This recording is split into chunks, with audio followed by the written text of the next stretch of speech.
tiki pe bon nyonso bazo tango ba diplôme ya doctorat ezo supane pa na biso lokola mayebo nkolo est-ce que va diplôme ezo supane ya doctorat est-ce que ya solo pina bato bazo tanga ya solo yawe soki nazo seka limbisa ngai parce que ozanga passe na motema nzambe oyo kongo mboka te mboka oyo mokili mona mboka ya boye te. Bon, Tchatumba, ce qui a commis le conseiller na budget, ce n'est que normal, hein? Parce que Vita Kamera, directeur du cabinet, président de la République, hein?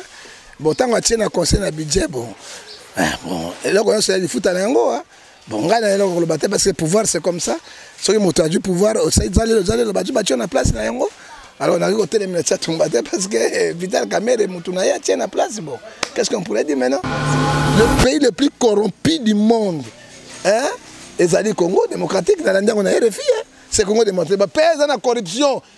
Alors bon, ça, bon sensibilité, manque la caisse de l'État. Et donc quand on n'a pas poché là-bas, bon, on a mboka wana, ba développer, on va développer, on a manzaka na bango na ndenge. Et bango ba bimba quand je député, honorable. Et là, comme on a bateau, c'est comme ici. Faut que tu fasses kuna, tu saras ba cop, tu sois bon. Est-ce que pays go développer n'engo? Pays n'a pas budget 7 milliards. Ils ont payé ça député professionnel encore 15 000 $.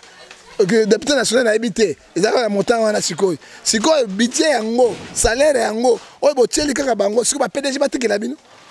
Ba directeur général ba tiki la bino. Ba directeur soutien par l'état tiki l'état ba tiki la bino.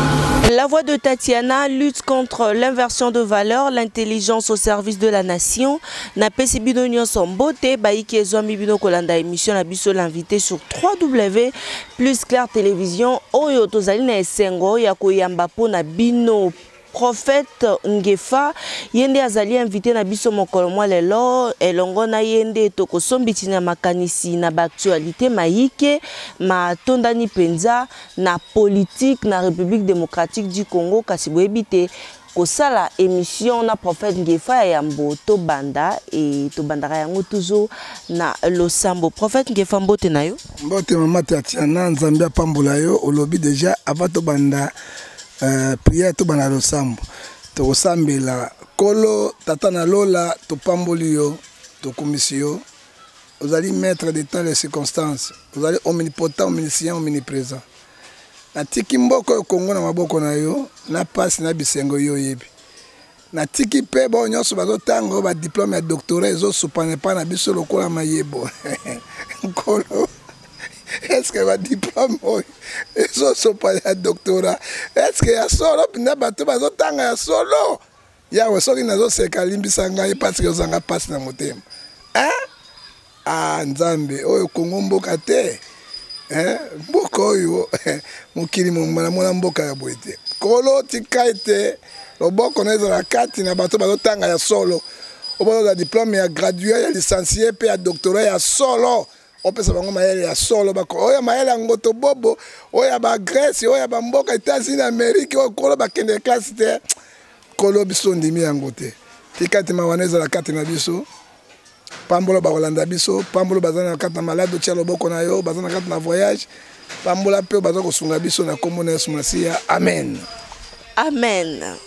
Lo sambo alelo lo sambo yote ukata ina koseka mboko ifo seka kaka pour le sambo alelo penza écoute ici déjà question na biso ya yambo ya mokolo mwa lelo Prophète Ngefa ezali likambo ya DIRCAB ya chef de l'État Vital Kamerhe lobby à docteur na thèse en économie sika tomoni babileli penza lolenge etambolaki mwasi na yendenga yambaki epe présence ya première dame ya République démocratique du Congo ezalaki wana point de vue na okomona te ezali malamu po baimboka mosusu bakotuna sika po ngonga nyonso bamonaka DIRCAB awa na Kinshasa ngonga nini azalaki kotanga pona diplôme wana azwa yango bakoloba bapenza mingi kasi bakobosana ke tokoki mpe kozwa diplôme to mpe kozwa mateya na nzela ya correspondance prophète Ngefa. Mama nzela ya correspondance toboyi yango te, il faut koloba vérité. Mpo na ngai eza likambo okamwa te. Mpo na ngai chaque temps bato bazalaka na pouvoir, tomona na pouvoir ya Kabila. Matata mponyo tomona place atanga te, akende na auditoire te, place tomoni kaka directement docteur na science politique. D'ailleurs Mabi, professeur Mabi azalaki a démissionnaki parce que alobi non naki okota na ba coopération te parce que moi je suis un vrai docteur, nako sans ba docteur oyo ya polengoni ya poloso te. Lelo matata po comme docteur.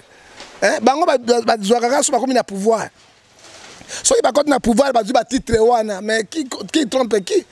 Hein? Même les types de docteurs, combien de docteurs, combien de professeurs ont développé? Combien de professeurs économiques ont développé? Tous ont un mot pour tout, un mot pour tout, un mot pour tout. Les lois n'ont aucun mois. Vital Kamere a commis docteur na économie. Hein? On est allé quitter un mot dans l'économie en bouc. Mais on a retourné mon tour na bande konangai. Na eu diplôme de doctorat, on a licencié agrégé et ça a 5 ans.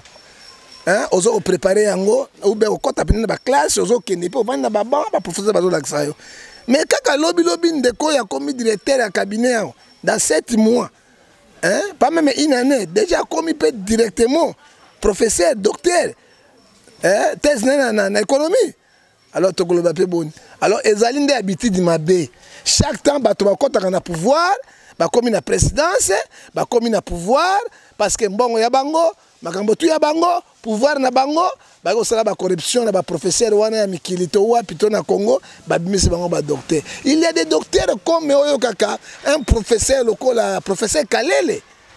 Ba professeur bazali ko ba professeur Kalele. Hein bazali wana. Hein ba docteur Mokwenge. Bazali wana ko ba benga ba docteur ba professeur. Asoka vandi bobi boye mami bulumba. Baza wana ba prof soka vandi boye a senti que elengi ya professeur mais qui professeur na bango tango boza na chômage bobi maka ba docteur te hein tango comme kaka premier ministre matata po ya bimio na docteur bato ba ye o comme kaka mais to kosuka ndenge ni alors to ebite hein prophète Ngefa mais appelle likambo ya ko encourager bon na encourager le kwa malamu on a moni clair te na encourager ndenge ni parce que Bible lumière c'est Jésus hein Jean 8:44, père de mensonge c'est diable. Ça on a montré clair hein? Bon, avant il faut un chef de travaux. Est-ce que Kamera a un chef de travaux dans le campus, il donne aussi cours? Je ne sais pas. Hein? Hein? Est-ce qu'il y a même assistant? Je ne sais pas. Donc comme assistant moi professeur moi tu éviter. Ba professeur ba Kengo Léon Kengo wa Dondolo Beach. Hein? Ba prof de bango wana. Hein? Tous les professeurs na pouvoir mais bazo pas cours na université. Hein? Même assistant pas même chef de travaux. Toyoka ngo directement docteur na économie parce que on peut dire quoi? Parce que pouvoir bango dans pouvoir on est comme boy. Eza sont mingi. Prophète Ngefa lelo yo to solo la kana mingi na maimatali Joseph Chatumba wazali moko ya bai diaspora sika azonga kabiso awa na Kinshasa penza azaka kosa ba émission mingi pona ko kumisa penza climat otoza nango et surtout penza azaki ko kumisa Dirkab Vital Kamere lelo yo akomi conseiller côté wapi côté ya budget. Point de vue naïe. Bon, Chatumba, ce qui a commis les lots conseillers na budget, ce n'est que normal, hein? Parce que Vital Kamere, directeur du cabinet, est président de la République, hein? Bon, tant qu'on tient un conseil na budget, bon, et là, on se fout à l'ango, hein? Bon, on gagne le bâtiment parce que le pouvoir, c'est comme ça. Ceux qui ont du pouvoir, ils allaient le bâtiment, on a place na l'ango. Alors on a vu côté les Chatumba parce que Vital Kamere Mutunaya tient la place. Bon, qu'est-ce qu'on pourrait dire maintenant? Si kabiso ban soto salaka jalelo po ezali motuna ya baimboka po tango ko sala jalelo lobby okozwa poste. Banda kalate bandi na Chatumba te. Bon, na habité sur atiki makamanzambe po Chatumba ibsenga déjà du pension na makamanzambe à la politique. Alors ezali malamu te. Pourquoi 2 poids 2 mesures? Pouvoir union sur ndenge wana Les lopengas sur la banane, peut-être jalelo, boum, elle va comme ça conseiller quelque part. Alors là, ce n'est pas catholique, ça, ce n'est pas bon. Bon. Et ça, le courage, il y a commis confirmé, il a commis conseiller à budget. Bon. Bon. Et ça dit, Moussala, ça qui a jalelo, que Vitel Kamere, Moutouna, Gotika, était à côté de ça. Mais sur les bichons, il y a jalelo. C'est ça le problème. Prophète Ngefa, 1000 personnes déjà babiki na maladie ya Ebola. Et ça est long à te. Bon, et long à mingi parce que le vaccin est maquinani. Mon tassa est un professeur na biso. C'est Inerbe. Ça c'est un grand professeur. Au moins pas professeur. Mine biki et puis je crois que Ebola oyo qui c'est aussi na Congo, formé aussi na Congo et comme ça ça mokili momba surtout en Afrique. Et ça dit elonga to ni bato mayele ba professeur ou ba professeur wana. Bon ça comme on a ce qu'il a. Muyembe, professeur Muyembe. Ouais, dans Inerbe, c'est un vrai professeur bango wana, azali chercheur, professeur chercheur. Et ça dit bonne affaire pour na lokumu ya Congo. Mais mon toboko te ministre ya santé wana. Mais comme ministre de santé te ministre de santé pour tiane moto ndenge wana. Wa ça ba découvert na ya sala musana mais na mboko ya biso chapatia comme ministre de santé. Alors to ebine toujours kendelete.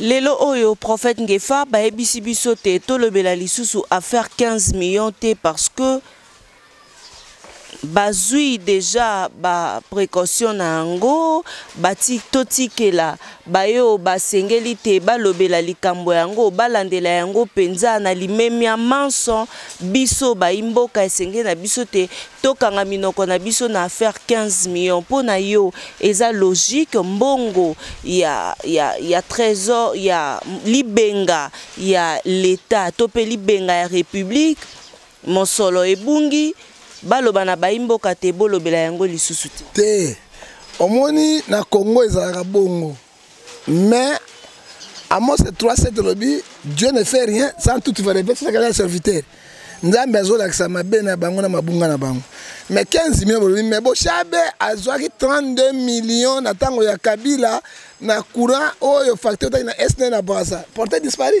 to ganga 32 millions et doit susciter les 15 millions pour le cabinet chef de l'État. Au Vital Kamere azali directeur. Bogangia ouais 15 millions. Et on connaît kana bubulence. Autre lobi yele santale yonde kundo okokpo lololo. 15 millions pololi okolo basuni bango bana pouvoir. Okolo basuni mais ça va faire ango likambo nga ba millioni ya ba dollars ezali likambo ya kala o ebunga. Lelo te Bochaba azali directeur cabinet ya Kabila. Bochaba a foutu facture 32 millions de dollars à Brazzaville pour le courant. Et comme il portait disparu, et qu'il y a lelo, il va procureur à cassation. La justice a miné un rôle dans Bangoni. Et l'Obama te kende kakabo. Lelo 15 millions bungi lelo. Et les qui n'ayele santale yonde kundo ogokbo lololo. Et les qui n'ogokbo lololo. Et qui n'a pas fini. Botika kolobata tolobi et kozonga discuter. Il règne, il sait, mais 15 millions et quand on a des hôpitaux, 15 millions et quand on a 5 écoles, 10 écoles, 15 millions et quand on a 5 écoles, bakabola faire ba VVT. 15 millions ça ta moi etenya balabala ta 3 km 5 km et ça quand on a poche ya bato. Yango toyoki le pays le plus corrompu du monde. Et ça dit Congo démocratique dans l'Indien on a RFI. C'est Congo démontré. Pèse dans la corruption. Alors, bon, ça, bon, sensibilité à mon caisse de l'État. Et donc, quand on n'a pas poche, il y a bateau. Bon, donc, Mboka, Wana, va développer, on va développer, on a manzaka, on a bango, on a ndengeni. Président Félix Alobi a zobunda pour la corruption. Et là, comme on retient, on sait, on est à Zalelo. Kabila a mis la corruption. Kabila a lobaki, on a 15 personnes à Totonga Congo. Aïbaki, corruption, bandi de l'autre. Malade, on est bandi Kala. Depuis Mobutu. Tokot na Kabila le père, tokot na Kabila le fils, tokot na Tshisekedi. Pona kolongola ngo réseau wana, ezala réseau mo terroriste, ezali blague te. Alors mondela sengana na économie te, mondela a sengana ba corruption te, mondela sengana na ba vol ya marque wana te. Roi ba tribunaux ni. Roi ba procureur ni. Alors ba mbonga l'état zo bunga kaka boy ba se enrichir et ko zo ba diplôme na bango ba doctorat partout l'état zo tikala kaka boy ezali mawami.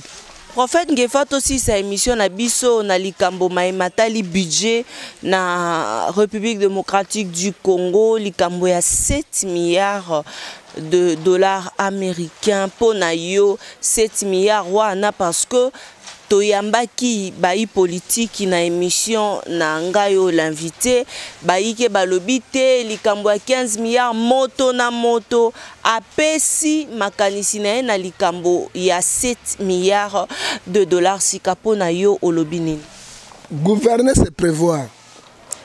Oyebi là on a besoin de moko ba député ba numéro 3 milliards pas ba se retrouver. Ba numéro 1 milliard ba se retrouver na ba sénateur mais peuple. Maman, un grand pays comme Congo, c'est Kabana Mboka. Et na bisayo 5 ans ya Tshisekedi akosala eloko moko te parce que budget ya mboka nde ba kotsa biloko nde tombola économie ya mboka et tombola ba constitution ba biloko nyonso. Mboka lokola Nigeria 565 milliards de dollars par 5 ans. Mboka lokola Afrique du Sud azana 485 milliards ya budget na bango. Mboka lokola Maroc azana 385 milliards. Rwanda moko 325 milliards. 325 milliards. Rwanda.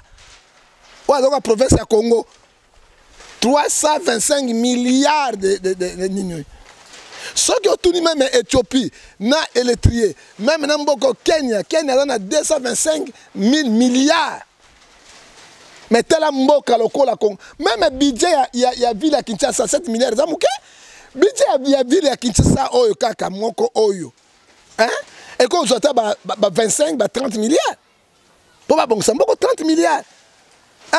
Mais bon tu as 7 milliards, na 50 atiana jamais budget ba voter 8 milliards. On moninga quand le prophète parle quelque chose, il n'y a pas de sonner. On a 6 milliards ou 7 milliards. On a 7 milliards. Bon, 7 milliards, enseignement gratuitement. Alors, il faut budget na bango na katiwana.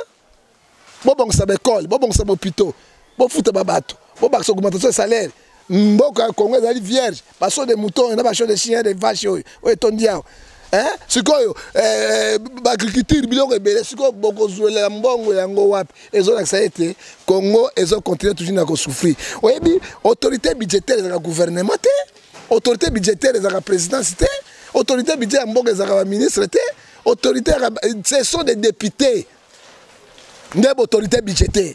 Alors, ceux qui ont monté Mamabé, Bango ou bien au gouvernement, 7 milliards. Si vous avez un 7 milliards, vous avez 500 $. Hein? Ou bien 1000 $. Parce que c'est 7 milliards. Si vous avez un salaire, vous m'attendez. Hein? Vous avez le même salaire. Professeur Ngefato mona yango na Kenya baimboka batambolaka penza pona koloba te esengeli na ba député to pe batindami bakitisela bango monsolo to monaka yango te esalemaka eloko nini esalaka te epai na biso awa député toki te ba député provinciaux ndenge bazawa na ba matiseli bango na 15 000 $, ba assistant la bango ba okoma kozwa ba 1000 $. Est-ce que pas na biso awa soki to calculer ngo par an na 5 ans bango basalaka okomona te ke yango pe ezali likambo o esalaka te lelo na mboka na biso République démocratique du Congo tozwa kokoso na matali mosolo. Même ministre français a combien de salaire? Pas même 5 000 $. 5 000 €, 10 000 €. Un ministre français, député français, ça a combien? Hein? Mais pourquoi on a besoin de l'autre côté? Sauf mon poto, hein? Top France, top Belgique, top Mboka. Pour moi, même ma belle à boyer, et ça la bisika. Mboka ça pro! Parce que budget na bango. Hein? Salaire budget na bango, qui n'est pas Mboka na bango, na makamo na bango. Regarde des biso, un député provincial, et encore mon moto, ça profite comme un député pour s'enrichir. Pour défendre le peuple, pour la chida na bango, parce que l'autre côté, on a sorti 15 000 $ par mois. Par une année, ça a combien? 5 ans, ça a combien? Bah, oui, chance, c'est l'autre pam. Hein? Pourquoi les députés provinciaux ont 700 $? Hein? Pourquoi ils ont ça? Mais soda, ils ont 15 000 $, ils ont payé 70 $. Hein? Moto, ils ont payé ça court, ils ont payé 120 000. Ça fait quoi? 80 €. Mais mon temps, c'est là qu'on a vendu Kakaboy. Nini, moi, tout ça. mi quitte ça matisa mi quitte ça allez 15 millions 15 000 dollars kakabo mais muto na kozali bo mata ndenge ni auti na mpiaka na ndako na ye ni mutuka ni kwa mpiaka 100 dollars à mon attend mon ka 15 000 dollars par mois boy akobela liboma basi tu ça y est basi tu apporter ya bango bakozwa ba crédit ya ba 100 000 dollars ba députés provinciaux naza na dossier wana kala mingi te awa ba pesa bango pe ba TX o ezali na valeur ya 70 000 euros ba pesa mo même ça ba osalani Kinshasa yango ezopol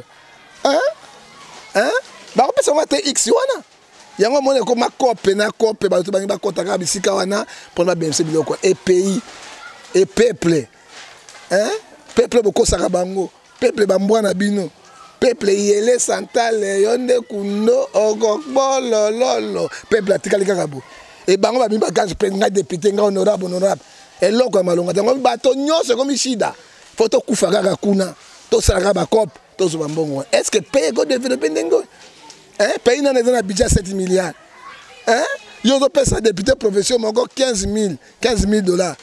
Le député national a habité. Ils ont un montant à Sikoy. Sikoy, budget yango, salaire yango. Oh, botieli kaka bango. Sikoy, PDG batiki la bino. Directeur général batiki la bino. Directeur société par l'état l'État batiki la bino. Bango pe bango bolo ya bango bango benda. Président honoraire. Bon président honoraire, yo na wana mokana été. Sikoy président honoraire batiki la bino. Et puis président honoraire na bureau mobimba. La présidence de la République, n'est pas la présidence. Ana directeur cabinet na ye. Ana ba conseiller na ye. Azana nyoso Kingakati ezali lokola un état dans un état. République c'est la capitale Kingakati, c'est là Kabila reste. République démocratique du Congo, capitale c'est Kinshasa, awana mongalema et c'est la Tshisekedi Pandaka. Vatican dans la carte Italie, ezali un état dans un état, c'est que nous vivons parce que Vatican pas décidé encore, Vatican décidé monde moboyoki. C'est comme Kingakati. Azana nyoso tout et bateaux ba kuna Kingakati. Ils sont payés par les frais de l'État. Non, na frère Kabila. Il faut pas y bakayango, na frère de l'État. Et puis, premier ministre, celui qui ne travaille pas, salaire à chaque fin du mois. Ba conseil chaque fin du mois. Mboka oyo to développer en Est-ce que tu as bolingo à Congo? Toi, ça va ventile na Congo. Congo est ko décoller et ko développer parce que na ba ventile de ça là. Jamais Congo est ko tika to tourner garon. Parce que mboka mso développer. Ils sont avancés dans l'économie, dans biloko so. Tala Brazzaville dans 5 ans, Kenya na Brazzaville lelo, Kenya na Kenya lelo, dans 5 ans, Kenya na Kenya lelo na Nairobi. Kenya na même ba pays lelo ba Afrique du Sud, Kenya na 5 ans comme ndenge nini. Ba Nigeria ndenge nini. Mais Congo même Rwanda lelo. On va comparer ngo lokola na ba pays aux États-Unis, lokola pays européen, Rwanda lelo Kenya na ngo et Kenya na Congo démocratique. Il y a la Kinshasa, capitale la plus sale du monde, c'est Kinshasa. Parce que Ngaïté, question pour les champions, tout le monde, quelle est la capitale la plus sale du monde? Kinshasa. Alors c'est grave, le plus sale du monde, c'est Kinshasa. Bafoule, tu habites à Jatini Ngobila, à quoi on sait la biso Kini Bopeto, et qu'on s'en a malade mingi, na maman Mamboli, on a si ma pona ko appuyer yango, ko la pambola bango, bazo initiative wana. Parce que la capitale la plus pauvre, mais qui va kin la belle. Les gens qui kin la poubelle, n'engenine. Et l'institution c'est la capitale. Toi la capitale les aliboué, mbanda ke zandengeni. Mbanda ke zandengeni. So la capitale les abandu les zandengeni. Eza somo prophète Ngefa tokomi na suka ya émission na biso l'invité sur 3W plus Claire Télévision esengwezala ki epai na biso moko mwa lelo ko yamba po na bino prophète Ngefa kasi émission oyo bokolanda yango na plus Claire Télévision bokolanda yango lisusu na Ngefa 2 TV prophète Ngefa tokomi na suka soki ezali na mbela tope mai ya koyebisa na baimboka bayeba kolanda biso mbela nanga ezali tolonga ki fanatisme. Même Malir Kabila, Azaki na 19 ans de pouvoir, même Malir, tu sais qu'il y a des autres. Et ça continuité. Je me souviens de Sabine Abi, vrai dauphin, il y a Kabila à en opposition. Bah, tu vois, des traqués mentaux. Les gens cliquent, je suis comme un détraqué mental, Nabi à en opposition. Et là, sadarité. Chadarité, mais sadarité, là, sadarité. On doit comprendre. Or que vrai dauphin à Kabila, ils ont une opposition. Les autres, ceux qui voient. Mais si on a monnaie politique à Kabila, Ndenga Memaki Mboka, depuis 19 ans, La politique, ce que les hommes m'habillent, c'est la même chose. Mais Congolais, c'est quoi, il y a côté, n'est-ce pas, qui fanatisme. Hein? Oh, je suis naram. Kabila, je suis naram. Comment va-t-il aller? Oh, Freddy, tu viens de béton. Mais béton, c'est moi qui n'ai pas hâte. Hein? Pour l'année, il y a une divergence dans le monde, la xénophobie contre les étrangers, bateau, les étrangers. Hein? Pourquoi il y a un génocide dans le monde pour l'année? Hein? Les besoins contre ça pour l'année. Hein? Natanga Mobutu, papa moko, maman moko, mokonzi moko, mboka moko, ekolo moko, loi moko. Mais lelo ekomi natango ya bango, tata moko, bakondi sa, bikolo sa, bato ndenge mo soko dai moluba, ozo puyeka ndeko na moluba, même azo sala mabe. Oza mongala, ozo puyeka ndeko na mongala. Oza moswai, ozo puyeka ndeko na moswai. Oza katange mboka etambola kaboite. Ali ozo kendango maman. Hein? Rien ne doit marcher. Comment tu retourner kakaron? Nabate tournement 15 millions, 32 millions à Kabila. Ah oui, donc on a 15 millions. Porté disparu. Bazo nommé bato son nenge balingi. Bazo sala nenge balingi. Hein? Alors, bazo voter ba mbongo ya bango ba député $15,000. Mota mpiaka, azaki même na keti ya pambate. Aza TX, pas azaki ni député provincial, député national provincial apesi loi ni na mboko ya Kinshasa. Kinshasa zo sinene ko sin. Yango ko initiative Jatini Ngobila. Azui yango kini bopeto tukapuye yango eko za malamu masa ko kimuta sala kite ah na mama Mamboli de parlement nenga tse mutu na wana kini bopeto mama Mamboli Mamboli de Panama atse mutu na wana pona ko tala vrai patriote tala ba vrai congolaise oya etiki mikili pota bingi ye moka sa sombi na monie na brouette na ye na Congo na ina baboti nanga basoda Kabila bakotaki ya bayaki ne baboti lelo bakoma na bachongeri mais yo ebi yango basoda Kabila bakadoko bayaki nani bayaki na boti awa te yo ebaki yango baboti wa mbula pende ya chobo lelo bakoma na bachorche bachongeri donc mokili kakanga photo mona ngalobi lelo bango wana ozo mona lelo mais maman atiki poto Mamboli de Panama atiki poto na kutanaki na ye awa na moni brouette na moni ba boti ya mbulo ne Kabila basoda Kabila bayaka nzambe mboko Mamboli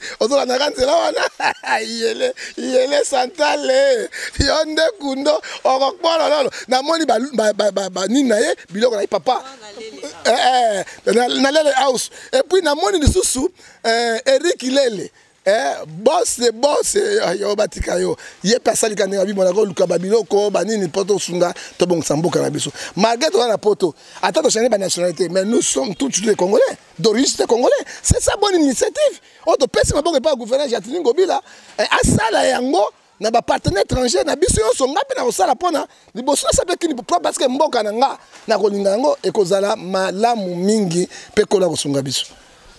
Merci beaucoup, prophète Ngefa, pour na kosilisa émission na biso, boebite éducation politique na biso toko beta mbela na eloko moko baimboka baebozali penza bisika biso. Merci na bandeko nyonso na mikili ya poto bobo ko soutenir vraiment mbela on abwaka ki likambo ko soutenir honorable Mike Mukebai boebi justice ya mboka na biso lenge kani penza ekendaka esengaka te moto tangwa ko bunda pona ekolo pona ba intérêt personnel te kasi intérêt à République Mobimba et senga cannabis te ko soutenir ye.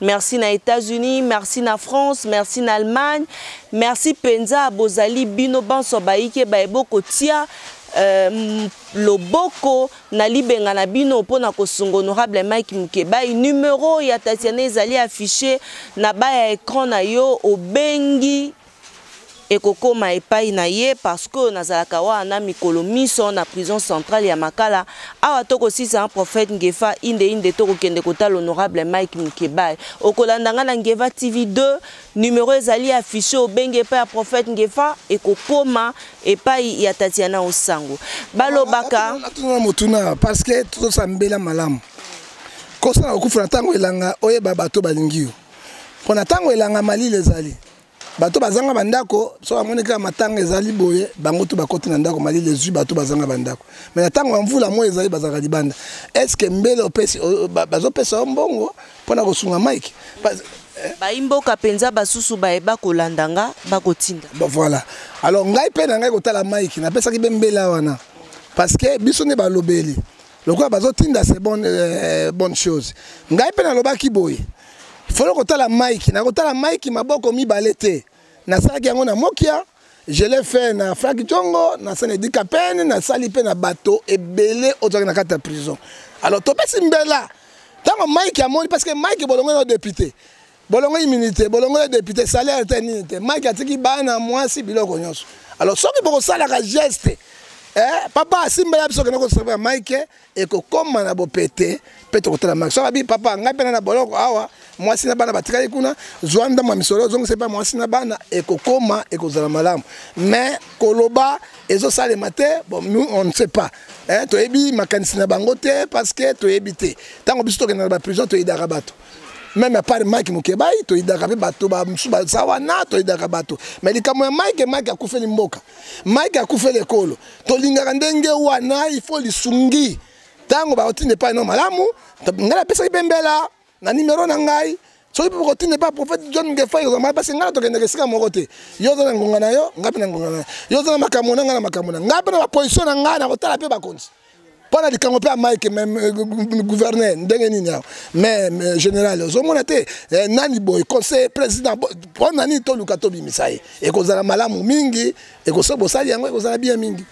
Merci beaucoup boki olenge kani prophète Ngefa lobby parce que le Comore est très important hein toye bakate tango kosala combat bandeko balingaka yo na tango ya pasi kasi ba openza depuis totinda identité vraiment tosunga tosenga ki mingi te to bakoza en $20 $10 30 50 ezo ki peut te exiger moto te moke wana nyonso za nango tindela biso e ko koma soki nzambe azongi te ngai na bino tokokuta na mikolo mizali koya déjà tokomi na biso na suka tokomi na suka topesa mbo topesa pe numéro na ngai te d'ailleurs numéro na ngai soko kozwa ngai 00243 43 89 610 49 41 81 881 877 26 78 pe privé dans 00243 99 42 937 na pesi mbote na nyonso balingaka biso na kata mikili na poto to pesi mbote lisusu surtout na Papi Ngefa oyo azali na kati na Zurich kola pambola yo to pesi pe mbote na Eric Lele yonde makambo kola pambola siko zali mamboli de Panama yo yebi kini bopeto na ngobila o soutenir ngobila parce que kini ça été leki to pesi pe mbote susu na boss de boss auto bengi Peter na kati na Madrid kolo apambola yo et puis premier partenaire na ngai na Mosa na ngai église to pesi mbote na mami bomolo bolumbu na kati Anverse mama continue misala na yo kolo akopambola kini propre pe yango tia maboko kolo pambola yo et puis to pesi mbote lisusu na Remi ingénieur Remi wani ko bongsa mboka na biso pe na kini propre na kati na Suisse tozali ensemble na yo na mama papa na bandeko nyonso oyo balingaka biso monde mbakolo apambola bango et surtout Mike tozali ensemble na yo totiki yo te soki na juma koki lelo te lundi te mardi okomona nga en personne pona banda pe ko beta mbele ona kokuta na prison kuna onde na kobelela donc thème na bele soko moni ndoki belela sensibilisation. Merci beaucoup Nabandeko Banson na maloba wana nde totieli tono ya émission na biso l'invité à mokolo mwa lelo. Merci na mabota mission bayo penza bosepelaka ko soutenir Tatiana Osango ngai na bino tokuta na mikolo mizali ko ya soki nzambe azongite. Au revoir. Merci prophète.